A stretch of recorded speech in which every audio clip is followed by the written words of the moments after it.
안녕하세요. 캠벨 생명과학 시판 함께 공부하게 된 이정민입니다.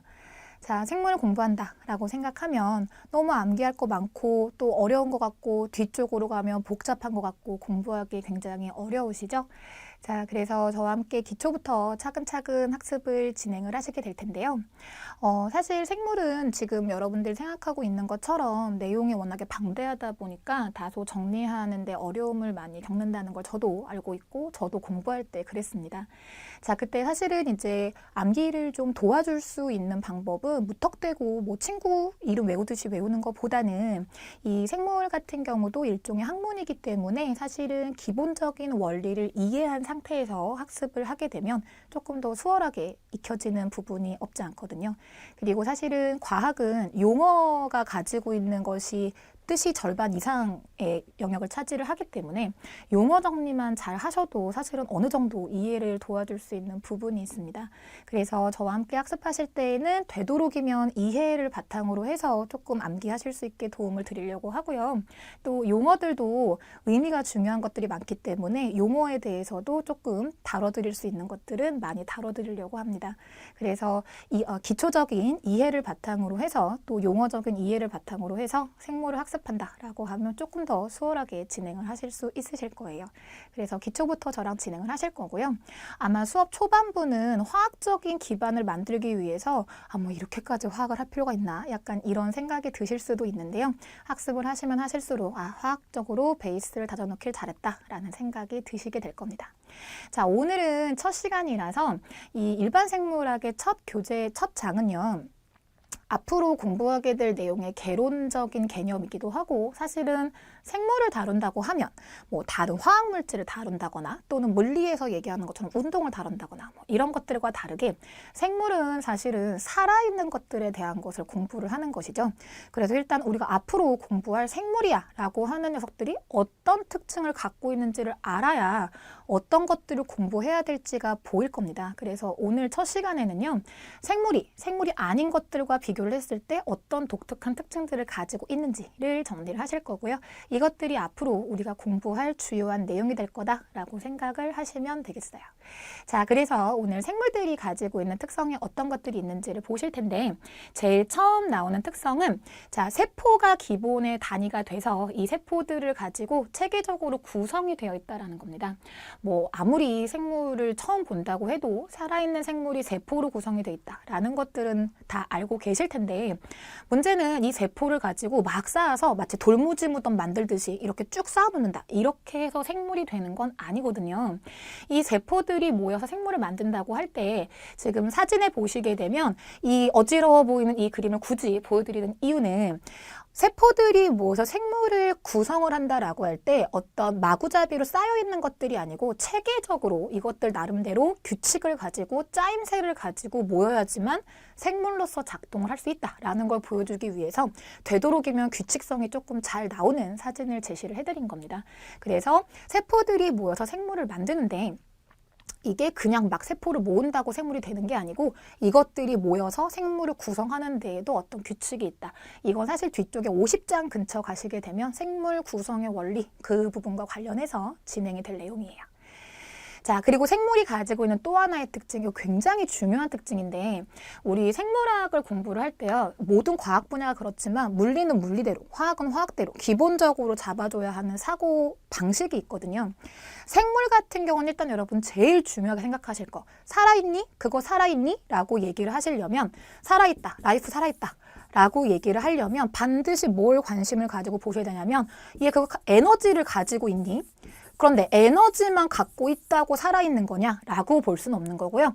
에너지를 가지고 있으면서 이게 필요하면 만들기도 하고 필요하면 쓰기도 하고 정말 쓸데없으면 외부로 방출하기도 하고 이런 식으로 에너지를 자유자재로 운용할 수 있느냐? 이것이 어떤 대상이 살아있는 것이냐? 라는 거를 판단할 때 굉장히 중요한 근거가 됩니다. 그래서 생물이야 라고 하는 것은 에너지를 가지고 있고 그 에너지를 가지고 생물을 구성하고 있는 무수히 많은 물질들을 변화시킬 수 있느냐라고 하는 것이 생물이 가지고 있는 중요한 특성 두 번째 특성이 될 거고요. 세 번째 특성에 해당하는 것은 여기 지금 환경에 대해서 반응을 한다라고 얘기를 하는데 사실은 환경에 대해서 반응한다라는 것보다는 보통 여러분들은 생물은 자극이 주어지게 되면 거기에 대해서 적합하게 반응을 하는 거야 라고 알고들 계실 겁니다. 그런데 생물학에서 얘기하는 이 자극이야 라고 하는 거 보통 우리는 자극 준다 라고 하면은 툭툭 건드리는 거. 건드리지 마, 자극하지 마 이렇게 얘기를 하죠. 그런데 생물에서 얘기하는 자극이야 라고 하는 거는 좀 더 넓은 범위를 포함을 해서 환경적인 변화요. 막 건조해졌어, 수분이 부족해. 또는 추워졌어, 온도가 낮아. 이런 환경적인 조건들도 전부 다 자극에 포함된다라고 생각을 하시면 되세요. 자, 거기에 대해서 생물이 반응을 보이는 방식이 크게 두 가지가 있는데 여기에 대해서 자극을 보일 때 신경계를 이용해서 보이게 되는 경우가 있고 조금 더 오랜 시간을 두고 내분비계를 통해서 이 자극에 대해서 반응을 보이는 방식이 있습니다. 이 부분은 나중에 우리 동물생리 파트에서 공부하시게 될 내용인데요. 이 신경계를 이용해가지고 반응을 보인다라고 하는 경우는 상당히 빠른 속도로 반응을 보일 수 있다라는 장점이 있고요. 내분비계를 통해서 반응을 보인다라고 하는 거는 화학물질을 이용하는 것이기 때문에 그 물질이 분비되고 작용하는 데까지 시간이 조금 오래 걸립니다. 그래서 조금 오래 걸린다, 느리게 반응이 나온다라고 하는 단점이 있으세요. 아, 선생님 그러면 반응이 느린 거 이거 굳이 뭐하러 합니까? 자, 그런데 신경계를 이용한 반응은 빠르게 보이는 대신에 문제는 빠르게 반응이 나오고 대신에 그 반응이 빨리 소멸되게 돼 있어요. 그래서 그 보이는 반응이 일시적으로 나타나는 반응인 반면에 화학물질을 이용해서 내분비계를 통해서 반응을 보인다라고 하면 이 경우에는 조금 느리긴 하지만 그때 나타난 반응이 꽤 오랜 시간 지속된다라고 하는 특징이 생깁니다. 그렇기 때문에요. 어떤 자극이냐에 따라서 적합한 방법을 통해서 반응을 보이게 되어 있고 이 내용과 관련된 것은 우리 뒤쪽에 50장 이후에 나오는 동물생리학 파트에서 여러분들 다루시게 될 겁니다. 자, 그리고 이 환경에 대해서 반응을 보인다라고 하더라도 즉각 반응을 보인다라고 하더라도 생물이 갖고 있는 중요한 특성 중에 하나 온도가 어찌됐건 습도가 어찌됐건 지금 내 주변의 환경이 어떻게 됐건 상관없이 언제나 일정하게 유지되어야 하는 성질이 있습니다. 뭐 대표적으로 여러분들 알고 있는 거 체온이요. 사람은 체온이 36.5도로 유지가 되어야 하고요. 뭐 개인차가 조금 있긴 하겠지만 36.5도에서 37도 이내 온도로 유지가 되는 걸 원칙으로 합니다. 우리 뭐 영화 같은 거 보면 조난당해서 막 체온이 떨어지는 것 같아 라고 판단을 하는 그 생명이 위험할 수 있는 저체온의 기준은 35도고요. 감기가 걸리거나 뭐 장염 걸렸어 이렇게 되면 발열이 발생을 하죠. 열이 오른다라고 했을 때 42도 이론적으로 42도 이상 온도가 올라간다라고 하면은 다소 위험할 수 있다라고 얘기를 합니다. 그래서 체온을 36.5도로 유지를 해야 한다거나 또는 우리 이제 건강 얘기할 때 당뇨병 얘기 많이 하니까 당뇨병이야 라고 하는 거는 혈액 중에 당이 너무 많아서 소변으로 배출되는 현상인 거거든요. 그러면 혈액 중에는 어느 정도 당이 있어야 하느냐? 혈액 100ml당 우리 평균적으로 이제 성인 한 사람이 가지고 있는 최대 이제 체내에 총 갖고 있는 혈액량을 대략 한 4 내지 5리터라고 얘기를 하는데요.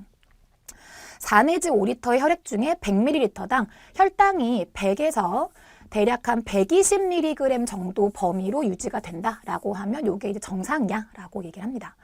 우리 이제 뭐 활동하다 보면 나 당 떨어졌어 라고 얘기를 하는데 실질적으로 당이 떨어져서 질병적인 문제가 생기는 저혈당 증세가 오려면 이 100mg보다 훨씬 더 떨어지게 됐을 때 이제 저혈당 증세가 발생한다라고 보시면 되세요.